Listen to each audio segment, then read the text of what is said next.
नमस्कार मित्रांनो, शुभविवाह मालिकेच्या आजच्या भागामध्ये आता डॉक्टर संकर्षण हा आकाशच्या रूममध्ये असतो आणि आकाशचे सगळे रिपोर्ट्स तो चेक करून तो कसा रिॲक्ट करतोय, कोणत्या ट्रीटमेंटला काय रिस्पॉन्स देतोय हे सगळं तो बघत असतो. आणि त्याच वेळेला आकाश हा कोणत्याही प्रकारचा अजूनही रिस्पॉन्स देत नाही हे त्याच्या लक्षात आलेलं असतं आणि तो त्याच्या सगळ्या ज्या फाईल्स आहेत त्याप्रमाणे त्याचे जे सगळे MRIचे रिपोर्ट्स चेक करत असतो. त्याच वेळेला त्याला एक व्हिडिओ मेसेज येतो आणि म्हणून तो फाईल तिथेच ठेवतो आणि मोबाईल बघतो.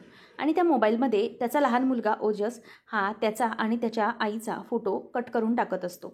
म्हणजे संकर्षणचा आणि पल्लवीचा जो एकत्र फोटो असतो तो फोटो ओजस कट करून टाकत असतो. आता हे सगळं पाहत असताना संकर्षणला टेन्शन येऊ लागतं आणि त्याच वेळेला त्याची आजी म्हणजेच पल्लवीची आई म्हणते की बघितलं तुम्ही की तुमचा मुलगा हा कशाप्रकारे तुम्हाला रागराग करतोय, तो तुमचा तिरस्कार करतोय. अहो, इतकंच नाही तर त्याच्या आईला आणि तुम्हाला साधा तो फोटोतही पाहू शकत नाहीये. राग येतोय त्याला तुमचा आणि तो तुम्हाला आयुष्यातून कायमचं बेदखल करून टाकतोय.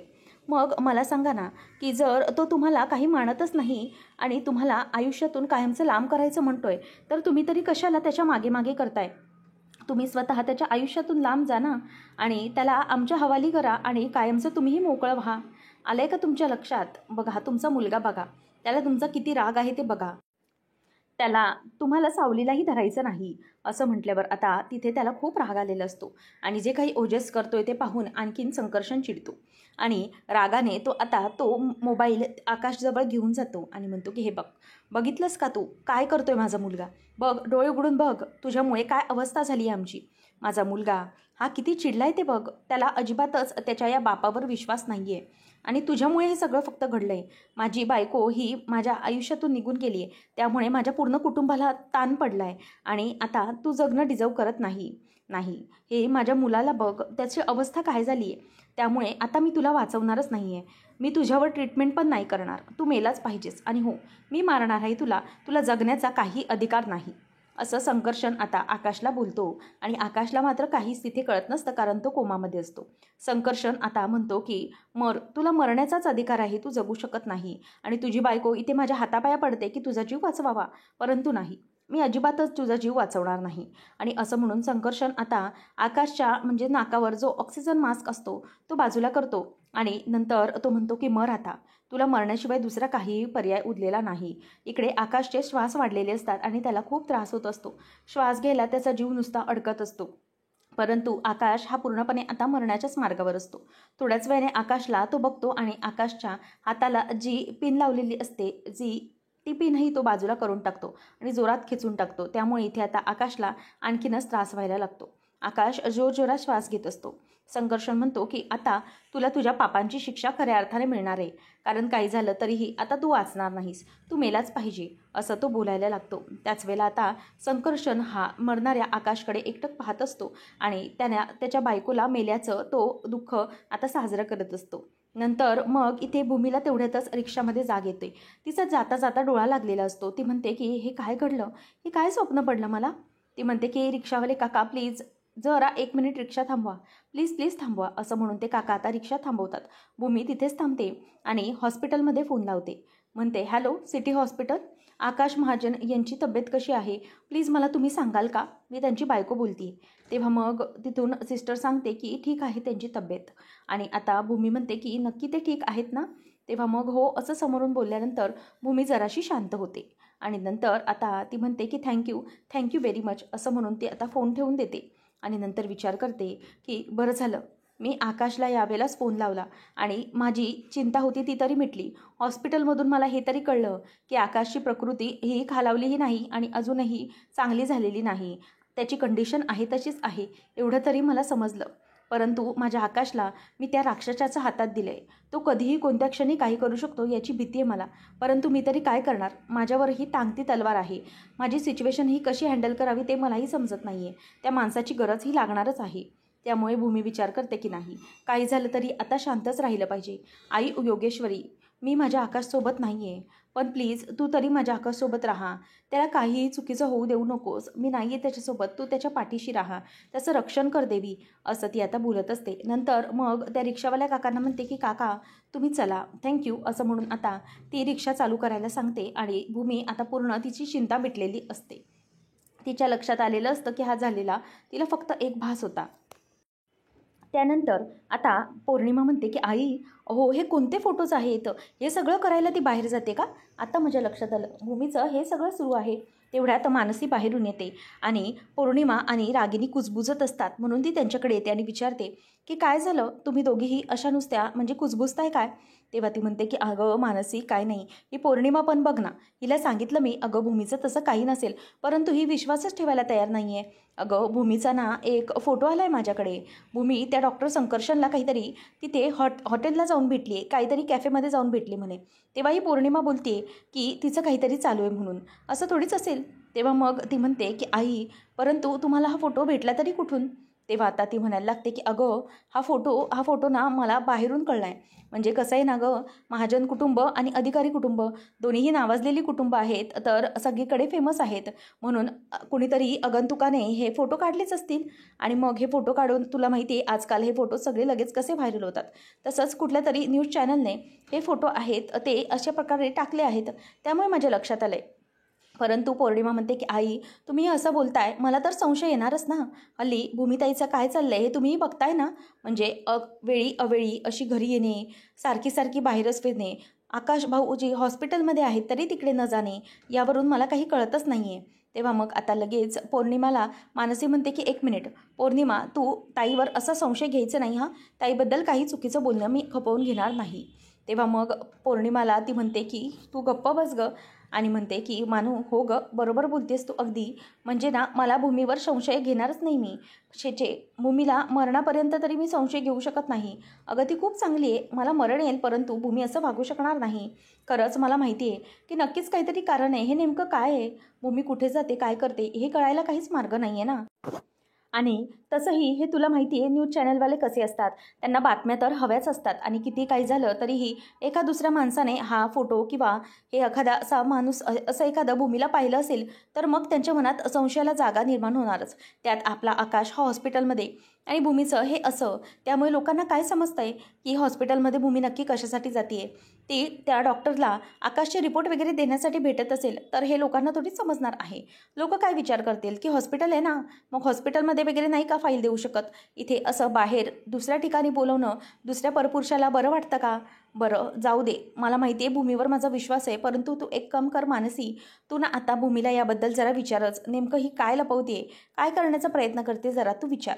त्यावेळेला आता मनू म्हणते की हो, कारण काही दिवस झाले भूमिताई ही काही विचित्रच वागते. तेवढ्यातच आता भूमी येते आणि म्हणते की काहीही गरज नाही आहे. आता ती तिथे आल्याबरोबर रागिनी गपचूप बसते.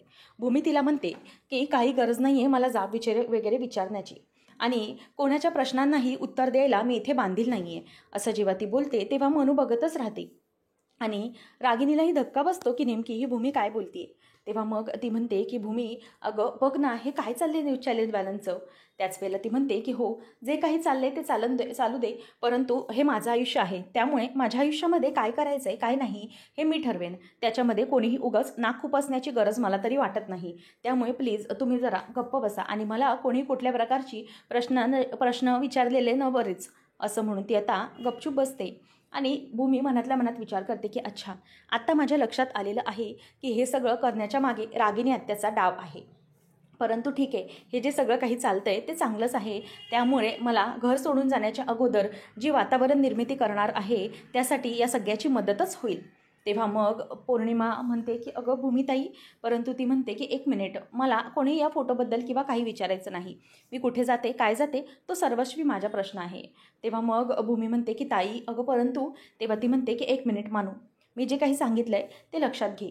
तेव्हा मग आता लगेच भूमीला रागिनी म्हणते की पण भूमी, अगं हे सगळं बरं नाही आहे ना, पण जे काही चालतंय ते मला कळतं आहे की आकाशची प्रकृती जरा खराब आहे म्हणून तू जरा डिस्टर्ब असशील, परंतु हे सगळं जर बाहेरची लोक बोलायला लागले किंवा नाव ठेवायला लागले तर की ते चुकीचंच ठरेल ना. कारण लोक हे कसे आहे ते तुला चांगलंच माहिती आहे ना भूमी, किती काही झालं तरीही लोकांना चांगलं ते दिसणार नाही आहे, वाईट तेच त्यांना दिसणार. आणि तू डॉक्टर संकर्षणला अशी बाहेर भेटायला गेलीस त्यामुळे लोकांना असं वाटेल की नेमकं काय आहे, यांचं काही सुरू आहे की काय. त्यावेळेला आता लगेच भूमी म्हणते की एक मिनिट आत्या, मी जसं सांगितलं आहे प्लीज कोणीही या विषयामध्ये नाक खुपसू नका. प्लीज. आणि मला आता या बाबतीत बोललेलं जराही चालणार नाही आहे. काय ना, आकाशच्या बाबतीत जे काही आहे ते ठीक आहे, आणि जर तुम्हाला काळजीच करायची असेल ना तर आकाशच्या प्रकृतीची करा, ठीक आहे. असं म्हणून ती आता तिला गप्प बसायला सांगते आणि मग मानसीला म्हणते की मी आता जरा थकली आहे, मी जरा आराम करते, क्षितिजा पण झोप येत असेल तिला, मी जाते. असं म्हणून आता भूमी त्यांना टाळून तिथून निघून जाते. आणि त्याच वेळेला मग मनूलाही लक्षात येत नाही की असं पुन्हा का वागते ताई. भूमी तिकडून निघून गेल्यानंतर लगेच पुन्हा रागिनी नाटक सुरू करते. ती म्हणते की अरे च्या, हे काय चाललं आहे भूमीचं, म्हणजे इतकं सगळं घडतंय तरीही भूमी अजिबात ऐकली नाही. मला खरंच समजत नाही आहे ही असं का वागत असेल, का करत असेल असं भूमी. नेमकं असं घडलं तरी काय असेल. अपघातानंतर एखादा माणूस इतका बदलू शकतो की तो आपला सगळ्या लोकांशी, इतक्या जवळच्या लोकांशी तुटकपणे वागेल. खरंच कळत नाही आहे भूमीचं नेमकं काय चाललं काय. पौर्णिमा आता मुद्दामच गालातच हसत रागिनीकडे बघत असते आणि ती म्हणते की मानू, खरंच मला ना टेन्शन आलं आहे. म्हणजे आजपर्यंत भूमीला तुझ्याशी मी बोलताना असं कधीही पाहिलेलं नाही. सरळ तिने तुला इग्नोर केलं गं. म्हणजे आजपर्यंत भूमी तुझ्याशी कधीही अशी तुटकपणे किंवा टाकून वागली नाही, परंतु आज ती तुझ्याशी ते वागली. माझं ठीक आहे, ती माझ्याशी वागतेच तशी, परंतु तुझं भूमीचं असं काय घडलं आहे अचानक. मला तर बाबांना कळतच नाही आहे. खरंच हे सगळं मला समजेण्याचं झालं आहे, माझ्या कल्पनेच्या पलीकडचंच आहे हे सगळं, असं मुद्दाम ती बोलते. त्यावेळेला मग मानसी म्हणते की नाही, बस झालं आता ना, मी हे सगळं नाही सहन करू शकत. नेमकं ताईचं काय चाललं आहे ना हे मलाही समजत नाही आहे, आणि ती मला नीटचं उत्तरही देत नाही. त्यामुळे आता जे काही आहे ते मी ताईला विचारणारच. नेमकं तिच्या मनामध्ये काय चाललं आहे हे सगळं मी तिला विचारेन. तेव्हा आता रागिनी म्हणते की हो ना, तू एकदा तिला विचारच बघू खडसावून, जाब विचार तू. लहान आहे म्हणून काय झालं, जर ताई चुकत असेल तर तिला विचारण्याचा तुला पूर्णपणे अधिकार आहे, त्यामुळे तू विचार. तेव्हा मग आता मनू म्हणते की ठीक आहे, मी बघते. असं म्हणून आता मनू ही तिथून निघून जाते. आणि फायनली रागिनीचा आणि पौर्णिमाचा प्लॅन वर्क झालेला असतो. मनूला भडकवण्यामध्ये त्या यशस्वी झालेल्या असतात, कारण त्यांना त्या विषयाचा तुकडाच पाडायचा असतो. पौर्णिमा देखील तिच्याकडे हसत असते आणि म्हणते की वा आई, खरंच भारीच ॲक्टिंग केली तुम्ही. आता रागिनी पौर्णिमा दोघीजणी खुश होतात आणि काही वेळातच भूमी निघून जाणार याचा त्यांना आनंद होत असतो. नंतर आता भूमी ही तिच्या रूममध्ये असते आणि पिल्लूला अशीच मांडीवर घेऊन बसलेली असते आणि विचार करते की खरंच माझं खूप चुकलं आहे.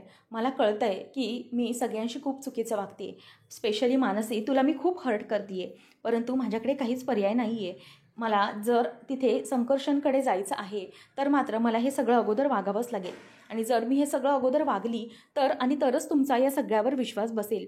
मला माहिती आहे माझ्या कुटुंबाशी खूप विचित्र वागते. खरं तर असं मला कधी माझ्या घरासोबत, माझ्या कुटुंबासोबत वागावं लागेल याचा स्वप्नातही विचार नव्हता केला मी. माझं कुटुंब हे माझ्यासाठी सर्वस्व होतं. माझी बहीण, अथर्व, बाकीचे सगळे माझ्यासाठी सगळं काही आहेत. परंतु आता मी माझ्याच कुटुंबाला स्वतः हर्ट करणार आहे आणि ते दुःख त्यांच्यासाठी खूप मोठं असणार आहे. कदाचित त्यांना ते पचवता येईल किंवा नाही, काहीच कळत नाही आहे. देवा, अशी सिच्युएशन माझ्यावर का आणली आहेस तू. माझ्या आकाशसाठी मला इतकं सगळं करावं लागतं आहे. तेवढ्यातच तिथे आता मानसी येते आणि म्हणते की ताई, मला जरा तुझ्याशी महत्त्वाच्या विषयावर बोलायचं आहे. तेव्हा मग ती म्हणते की तुला आताच बोलायचं आहे का. तेव्हा ती म्हणते की हो आताच, खूप महत्त्वाचं आहे. मग भूमी म्हणते की बरं ठीक आहे, बोल. आणि ती म्हणते 1 मिनिट, मी क्षितिजाला पाळण्यात झोपवते. आणि ती पाळण्यात झोपवल्यानंतर भूमीला म्हणते की ताई, अगं हे काय चाललं आहे काय तुझं. अगं तू अशी का वागतेस, मला कळत नाही आहे. तू त्या दिवशीही हॉस्पिटलमध्ये, त्या दिवशीपासून बंद केलंस, आज जवळजवळ 4 दिवस झालेत ताई, तू हॉस्पिटलमध्ये आले नाही आहेस. भाऊजी कसे आहेत काय याची तुला काळजीही वाटत नाही आता. आणि शिवाय तू अशी बाहेर जातेस आणि नक्की त्या डॉक्टर संकर्षणला तिथे हॉस्पिटलमध्ये भेटलीस. काय ताई हे सगळं कशासाठी. माझा तुझ्यावर अविश्वास नाही आहे, परंतु हे सगळे प्रश्नही मला पडतायतच ना. मी कसं करू, मला काहीच कळत नाही आहे. यावेळेला सगळी जबाबदारी ही माझ्यावर आहे सध्या, पण तू अशी वागतेस, मला काहीच कळत नाही आहे. का असं का करते. तेव्हा मग आता भूमी म्हणते की तुला प्रश्नांची उत्तरच हवी आहेत ना, मी असं का करते. एक काम कर, रागिनीला आणि पौर्णिमाला बोलावून आण. शिवाय अथर्वालाही व्हिडिओ कॉल लाव. त्यालाही कळायलाच हवं ना की मी हे सगळं का वागते. नाही म्हणजे जाब विचारतेस ना तुम्हाला, तर ते जाब विचारल्याचं उत्तरही मला द्यायलाच हवं ना, तेही सगळ्यांसमोर. जा. तेव्हा मग मानसी तिच्याकडे बघतच राहते. भूमी तिला ओरडून म्हणते की जा मानसी, बोलव सगळ्यांना.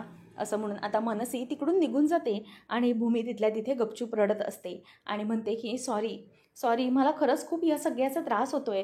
आकाश, मी काय करू रे, मला खरंच कळत नाही आहे. माझी चारी बाजूने कोंडी झाली आहे रे. म्हणजे माझा जीवही धजावत नाही हे सगळं करण्यासाठी.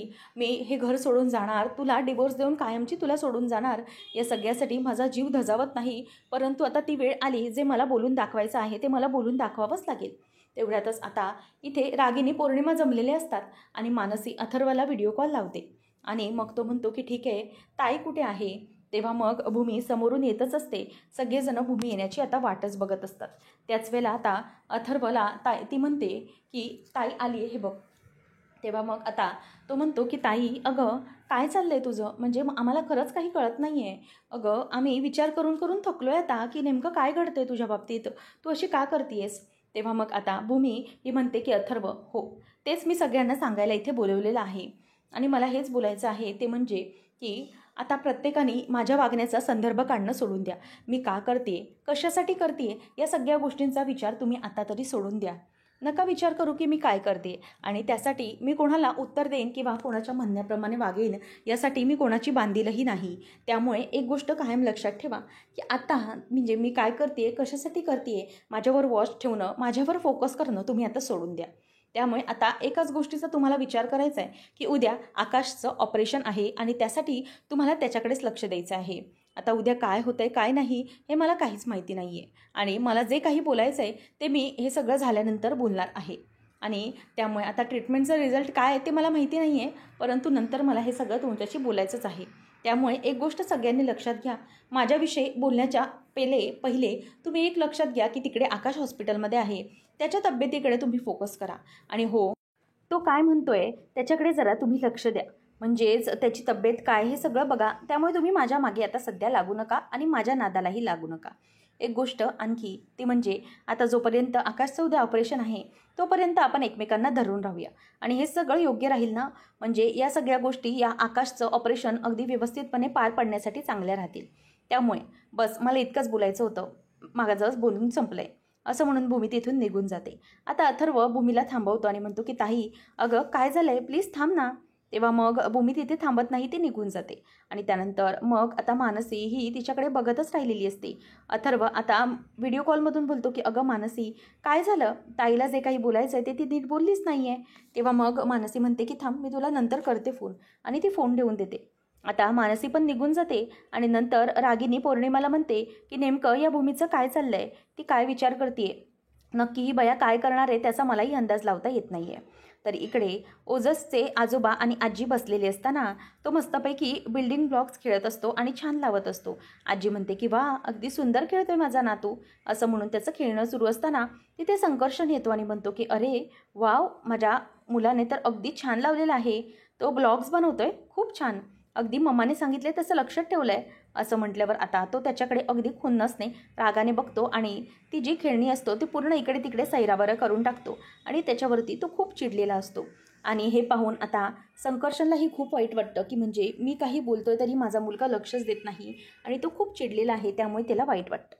त्यानंतर आता इथे भूमी ही तिच्या रूममध्ये आलेली असते आणि रूममध्ये आल्यानंतर ती दरवाजा बंद करते आणि तिथेच दरवाजात बसत रडायला लागते आणि म्हणते की काय करू मी, मला खरंच काही कळत नाही आहे. माझ्या कुटुंबाबरोबर मला असं वागावं लागतं आहे, याचा मला खरंच खूप त्रास होतो आहे. कसं करणार आहे मी, काय करणार आहे. खरं तर मला आकाशला मी सोडून जाणार आहे, हे घर कायमचं मी सोडून जाणार आहे, हे बोलण्यासाठी मी सगळ्यांना बोलवलेलं होतं. परंतु माझा जीव हे सगळं बोलण्यासाठी धजावलाच नाही.